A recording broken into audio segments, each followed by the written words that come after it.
Right, today we're in the kitchen and we're making cider. This is going to be an updated version. I put out a video a few months ago how to make cider, but improved recipe. Our first step with everything is going to be sanitization. This doesn't look too good, but we're going to use the sanitizer and clean all of our equipment. We get some hot water in here.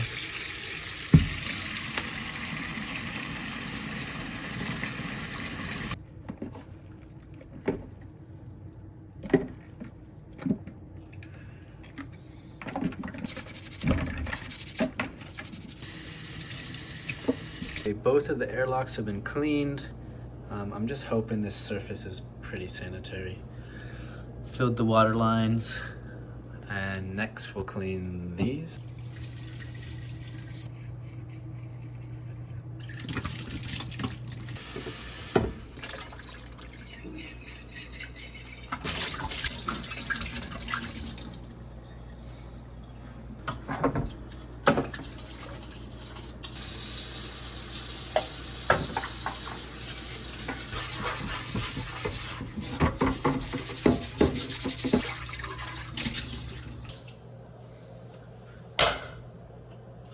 Okay, all good here.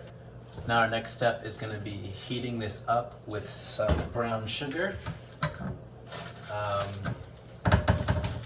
We just do this because realistically more sugar right now would mean that there could be a higher alcohol content because all the sugar should be converted into alcohol after fermentation. Gotta pack it in. Time to pour in the apple. Got Cosmic Crisp juice. So I normally pour about 90% of the gallon into the pot to be warmed up. And we're gonna add that sugar in. Okay. Now I'm gonna set this aside for now. Can add more later. And get our cleansed stirring spoon. And turn this on as well. Just like a low heat. All we're doing is trying to dissolve sugar right now. While this is warming up, I should stir it a little more. I'm going to try and explain what this is. This is a hydrometer, and we're going to use it to essentially measure how much alcohol is in our final product.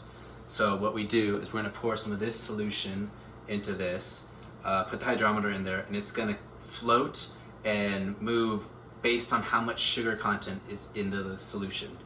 And from that, we're going to be able to see how much potential alcohol we could have once fermentation is complete. Okay, we're going to call it good on this juice being warmed up. Yeah, it's pretty warm. Might be a little sugar that hasn't dissolved, but that's really okay. I've got the glass gallon jug, and this funnel. We're gonna pour this juice in here. So ideally you want a partner, but yeah, just ideally you want a partner. Otherwise you're gonna spill. Let's try not to though. That's actually very good for me. I'm gonna take a sample of this liquid. It is about 7% alcohol. Now I'm just gonna add all of this back. So you can also see I've taken all this liquid out, put it in here. We're gonna be a little short, so I'm going to probably add this back in or a little more. That's gonna dilute the alcohol content a bit.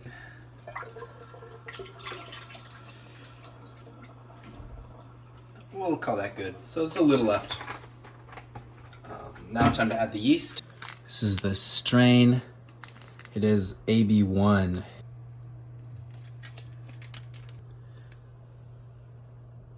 So that yeast is going to multiply as it feeds on sugar. I'm going to put the stopper on with the airlock and then give this a swirl, mixing that yeast around. All right, and now set this aside for about a week.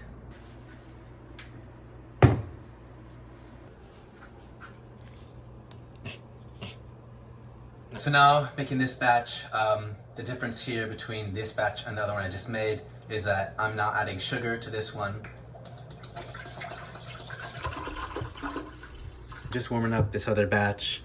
We're not adding sugar into this, but we're warming it up to try and get a more ideal temperature to activate the yeast. While this warms, I'm going to take the hydrometer reading for the alcohol content in this juice. So this is actually at 7.5. The last one, I guess, was at 9 initially. Can't really remember. Okay, here we go. Oh, not bad. Oh, that's bad. Okay, just add a little more. I've added the rest of the yeast. That's how much we got. Time to put the stopper on, the airlock, mix this around, date it, and set it aside. Hopefully the cider was warmed up enough to activate the yeast. Now we wait. Touch back in about a week. Okay, so now we're adding in potassium sorbate. It's been about 8 days. And we're also gonna add in 1 Campton tablet. This will stop fermentation. And tomorrow, we will cold crash this. Oh God. Like I said before, the potassium sorbate and Campton tablets are going to stop the fermentation here, and then we're gonna cold crash. So we're giving these about 24 hours to do their thing, and then the cold crash itself will fully kill off all yeast. It's now time to add in gelatin. So the process that we're gonna use is we're gonna pour a little cider into here, add some gelatin, heat it up in the microwave, mix it around, and then add it back in. And then we're gonna swirl the entire jug and put it in the fridge, cold crashing it.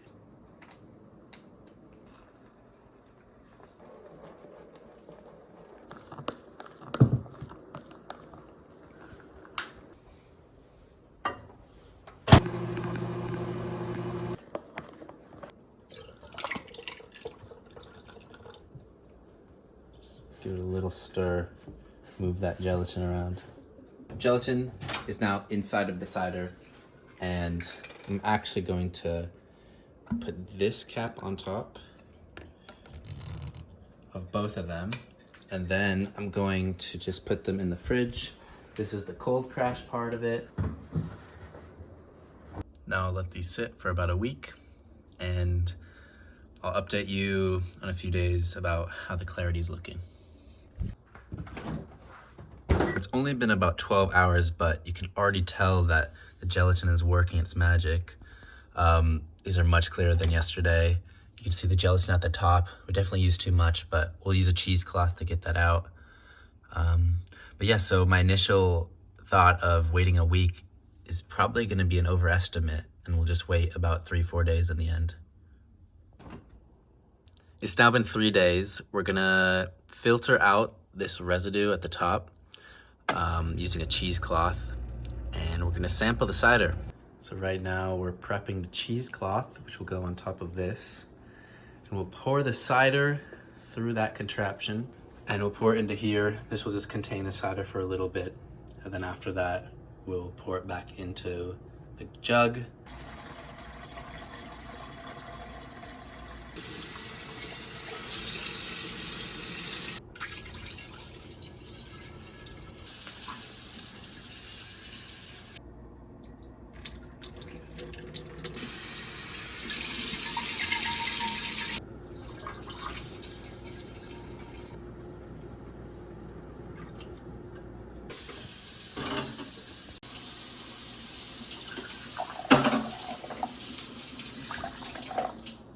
We've tasted both the juices.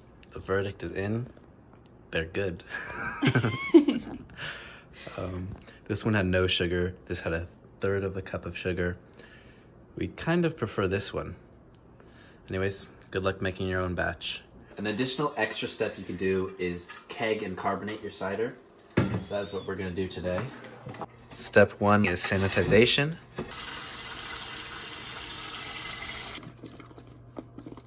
In addition to cleaning the keg, we're gonna clean the tubing. We're gonna use the CO2 to push through some of the water that's been sanitized and hopefully clean these out. We put a little CO2 in here. So now.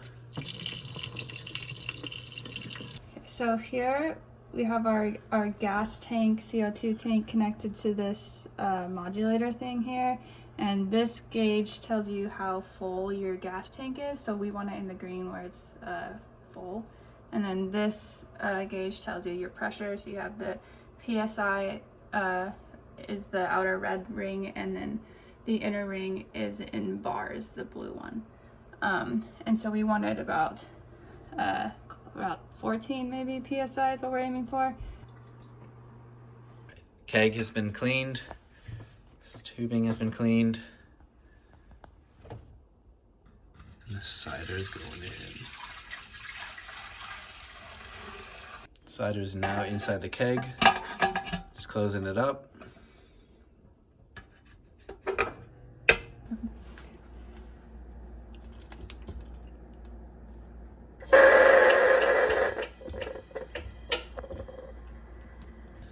Should start carbonating. We're impatient, so we're gonna open it in like 10 minutes, but you can do this for much longer. So I'm just closing the CO2 canister off. We're gonna cut off this supply from the keg.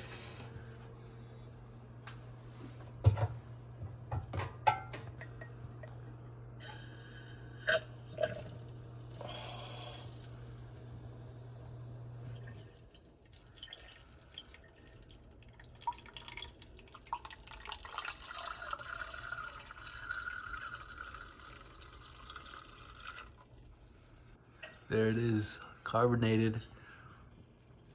We'll get better at this, but that's how you carbonate your cider.